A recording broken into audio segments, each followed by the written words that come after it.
la visite d'Assimi Goïta au Burkina Faso. Le président malien qui a été accueilli en liesse, vous avez suivi les images des bains de foule. Il a été très acclamé, ovationné. Mais d'ailleurs, qu'est-ce qui fait la popularité de Assimi Goïta et de ses dirigeants de l'Alliance des États du Sahel, aussi bien Goïta, Tiani que Ibrahim Traoré, Nani Soso? Deux faits remarquables.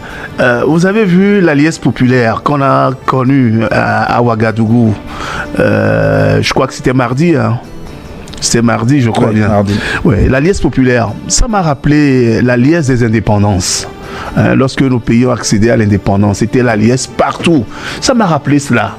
Et la deuxième liesse populaire dont je me suis souvenu, c'est lorsque la démocratie a été miroitée comme une nuée de sauterelles.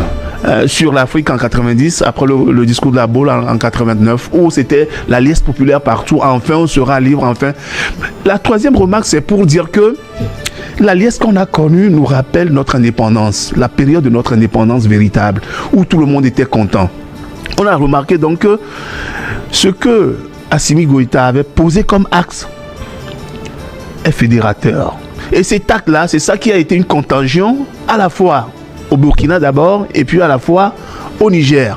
Et tous les Africains épris de liberté, de souveraineté, d'indépendance véritable, se sont reconnus dans les combats que Sankara avait menés, dans les combats que Lumumba avait menés, dans les combats que nos pères d'indépendance avaient menés pour qu'on se départisse définitivement de la colonisation. Et aujourd'hui, ce n'est plus la colonisation, mais c'est le néocolonialisme. Et ce sont eux, ces trois-là, qui portent ce flambeau, surtout Assimi Goïta, le précurseur. S'il n'y avait pas le Mali qui avait commencé, je ne crois pas qu'on aurait autant le Burkina qui va suivre et autant le Niger qui va emboîter le pas.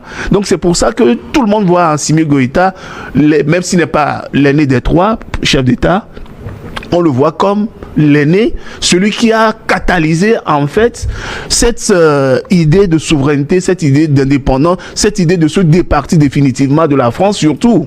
Et dans son discours, il a été très clair. Donc pour nous, l'alliance là, il arriverait au Togo, ce sera la même chose, la même effervescence. Il partirait, même en Côte d'Ivoire.